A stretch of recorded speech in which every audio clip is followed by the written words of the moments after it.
much has changed in Labor in a year. The leader's still called David, and Grant Robertson's still undermining him. That's how it works.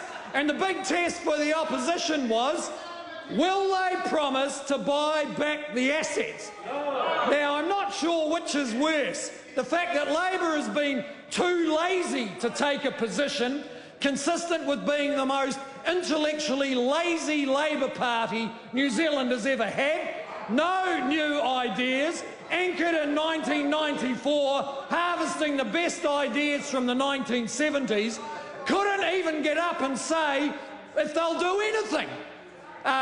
Mr Cunliffe, yeah, nah. National Party have spent so much of this year trying to assert that MMP governments that don't include them are somehow illegitimate or wrong. It's just nonsense. None of the MMP governments until perhaps this one have actually stopped early in the term because of a failure of their coalition. It gives me no pleasure to say that this current coalition arrangements are the most unsavoury of any MMP parliaments. Propped up by Peter Dunn forced to resign after leaking a secure document into breaches of the law by the Government Security Communications Bureau. Even worse, John Banks on trial for electoral fraud is another vote that props up this government. After spending a year wrecking the place, they don't want to face a nanosecond more of scrutiny. And it's true it's been a great year for their cronies, but it's not for those people who are ordinary in this country, many of whom have had their teeth kicked over and over again. Never before in the history of human endeavour has so little been done for so many for the benefit of so few. This time next year, those Muppets will be there. Those Muppets will be there. Order. Those Muppets will be there. Order. And this coalition will be here. And that is the only reason, Mr. Speaker, that I'm here to make sure that they are there. They are there.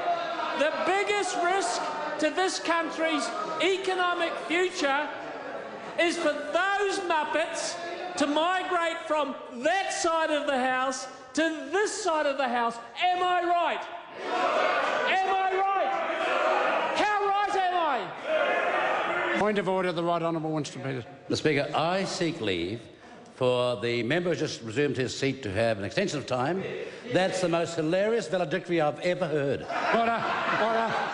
I think the National Party might have worked out that they've had two mixed ownership model failures this year. The first of those is in asset sales. The second of those is the ACT Party. The hostile takeover from Don Brash didn't work. Inserting John Banks didn't work, and the ACT Party is indeed now the ghost of Christmas past. And then there's the ghost of Christmas present, Mr. Speaker, and there's a few people who could be up for this, but I think that has to be Peter Dunn. A man who's never seen an issue that he didn't want to be on all sides of. And will the National Party do a dodgy deal with him in Ohario? I suspect they probably will. The highlight for Mr. Dunn this year is still to come, being the elf in the Johnsonville Christmas Parade. That's the highlight of the year for the ghost of Christmas present, Peter Dunn. And then the ghost of Christmas future. Now, in Charles Dickens' book, this is the person who brings visions of a dire future. Well, the ghost of Christmas future is indeed Colin Craig, putting the fun back into fundamentalists and the crazy into Craig. He's the next cab off the rank for the National Party, Mr. Speaker. Expect a coalition agreement with chemtrails, moon landings and a working party on that question of our time. Which came first, the chicken or the egg? This year, though, sir, saw another huge commitment from our opposition to staying in opposition. I think what we saw with the Labor idle approach was a demonstration for all of New Zealand that it didn't matter which one of them you chose, none of them were up to it. And then, of course, we've seen since this kind of conditional acceptance of David Cunliffe and this hope that you see on the faces over the other side of the House every day, the strained hope that he won't say something stupid, that he won't go off the deep end, that he won't raise his hands in victory before he's even got off the start line. and that he won't start making claims in desperation that opposition leaders often do when they know they're in so much trouble. And the difficulty then is, of course, what's the platform? What is Labor going out to offer New Zealand in 2014? Absolutely nothing. As we head to our Christmas break, you can be assured that 2013 has been a busy year. We sat for around 600 hours and passed 144 bills. We have had 1,059 oral questions answered to my satisfaction, and just under 17,000 written questions have been submitted. We have had 6 urgent debates as to compared to 8 such debates last year.